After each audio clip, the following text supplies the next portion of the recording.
آن که از طرف کمیته دین پیشنهاد شد که من بعد نکاح تنها از طرف امام خطیب ها عملی کرده شود، این بهترین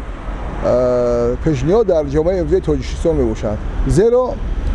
چنانه که ما شاهد هستیم و میبینیم و تحلیل نشان میدهد در جمهوری تاجیکستان صف سه‌زنانه ها خیلی هم زیاد هستند و آنها موافق قانونگذاری تاجیکستان باید که اول از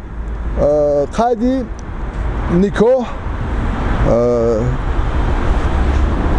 نکاح دولتی گذاشتن در کار، بعد نکاح مسلمانی کردن در کار. متاسفانه این خیلی نیست و ملاهایی که اونها مثلا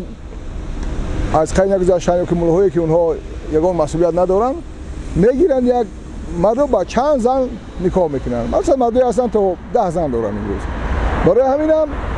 این پیشنهاد به همون خاطر است که از همین بی‌سروسامانی مادرای جوان جلوگیری کرده شود. این یک اقدامی بگیم کاری خودی کمیته هست، یعنی بگیم این نه فتوا هست که در پیرامون اون بعضی از کاربران گفتن که مثلا خطبه خود یک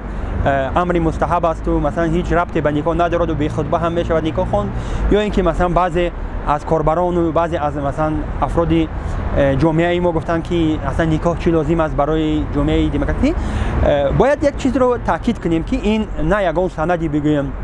قانونگذاری است، چون مسئله نکاح و طلاق در قانونگذاری جمهوری تاجیکستان چون دولت دنیوی از روی کودکس اویله و سندهای معیاری حقوقی دیگر تنظیم می شود و اون مثلا خوانده شدن یا خوانده نشدن خطبه نکاح اصلا اگر در مثلا گویم در محکمه و در سود هیچ اعتباری قانونی هم ندارد. هر خیل ملا اینجا ملایی که مثلا نمیدونه که اون دختر به بلاغت رسید از دیدگی نیست همون رو مثلا نمیدونم مثلا به بلاغت رسید از یا همون زکس داره نداره همون روزی هست نیست چرا هر خیل فکران اینجا او ملای ما مثلا سرخطی باشه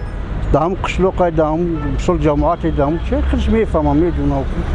مثلا همین در جماعت رسیدگی به بلاغت یا که زکس داره یا که نداره جزء داره یا مثلا نداره یا میدونم میفهمن یا که مثلا زکس کان برای پولش در رفتن این طوری نیست در اونجا با فکر شخصی ما خوبه. اگر کمیته دین در نظر داشته باشد امام خطیبان مسجد جامعه، من فکر میکنم که این بسیار یک چی میگن جسمن اصلا نمیتوند یک فیزیکی نمیتوند مثلا یک امام خطیب مسجد ببینه شاید در یک شهر اصفهان یک 200,000 اهالی باشد چگونه میتواند یک امام خطیب مثلا مسجد جامع خطبه اونا بخواند. بدبختی شاید بدبختی مردم ما در اون است که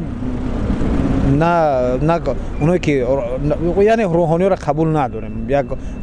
فکر میکنم مخصوصا اون روحانیانی که از جانب دولت تعیین میشوند با دیکار همین است که مردم اونا را کمتر قبول دارند، یعنی چون از طرف دولت قبول شده فکر میکنن که شاید سوادش نمیرسه نمیدونم شاید مقصد با کیم یک کدام مقصد دیگر تعیین شده است، یعنی بسیار مشکل میشه با اون کار کردن.